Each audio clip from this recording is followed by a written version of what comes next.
One of the things I think most uni students can probably relate to is stress, especially around this time of year when we've got deadlines and we've got exams, and to be quite honest, I've been feeling it a lot lately myself, and I've been feeling the stress to kind of the point where it's been kind of hindering me doing stuff. And as I've been trying to figure out ways to cope with this, or at least to lessen the effects of it, and I've been writing down lists and trying to figure out how I function with this within stress, I realized that probably a lot of other people out there can relate to that. So I thought I'd make a video about how I try to cope with it, or at least trying to lessen the effects of it, because long-term stress is something that you should talk to a professional about, which I'm also doing. But here are some of the coping mechanisms I found to kind of help me in the moment. So I'm going to try and take you through the journey of how the stress affects me. And first up is the kind of stress where my brain is constantly thinking about all the things I need to do because it's trying to make sure that I don't forget. So the way I deal with this is the classic way of just writing everything I need to get done down, when I need to get it done by. Then I like to go in and categorize steps I need to do to get the thing done. And maybe I'll even sit with my calendar on my phone and plot times in, so when I'm doing something, I know this is a small step I need to finish. I don't have to think about the entire project.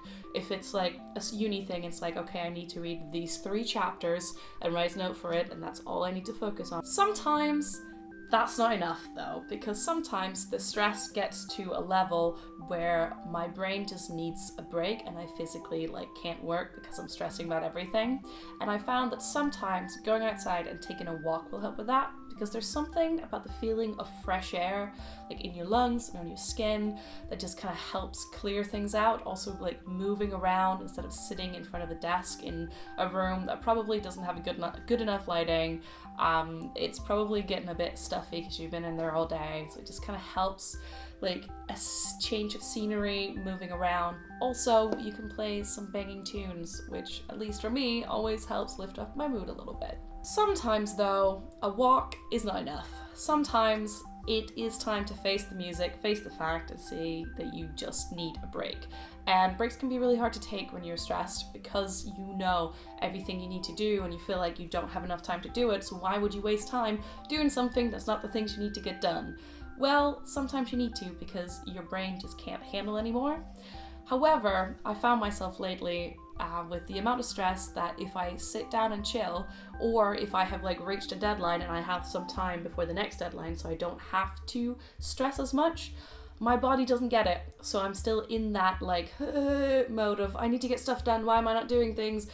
10,000 thoughts at once. But what I found is that if I could somehow trick my body into thinking it was doing something productive, whilst my mind got time to zone out and not think about anything, then that could kind of help. This morning for me was putting on some YouTube video in the background that occupied my mind whilst doing my makeup, because it was a fun activity that didn't really take much stress, but it was still doing something, and I ended up with a end product which made my body think it was being productive. Another way that I've been doing this, and the way I've been doing this the most, is with knitting, because knitting is very much the same action over and over again, and I'm kind of knitting nothing. I'm just knitting squares, so I don't even have to think about patterns or how long I've gotten. It's just knitting one, turning around, knitting the other one. But by having that physical action of doing something that is turning into something where I can see the progress that I'm making, and I know that it's going to have an end product, my body feels like it's being productive. And then because I don't really have to think much about the actions I'm doing, I can sit and do that whilst I watch a movie, or I watch Netflix, or I listen to music or something that my mind can then focus on, so that I have the focusing on the physical thing and also listening to somebody else speak, which means it that combined makes it so my mind isn't stressing about the things I need to get done. And that for me has been hugely beneficial, because there's nothing worse than stressing through your downtime in a time when you're actually supposed to be relaxing. Because like I said, you get into that evil circle, and normally I really like circles, but just not this kind.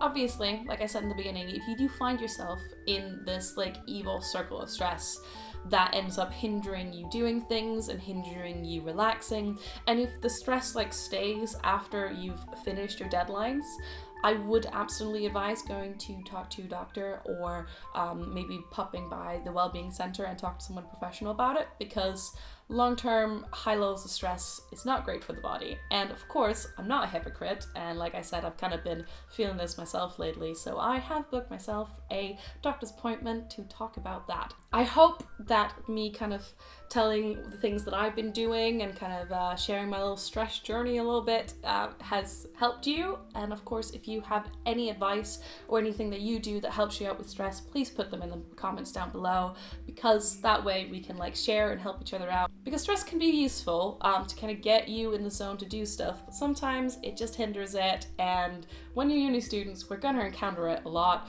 And you know, the more well-armed we are against the stress monster, the better. So yes, thank you so much for watching, and until next time, I hope you have wonderful days without any stress. Bye!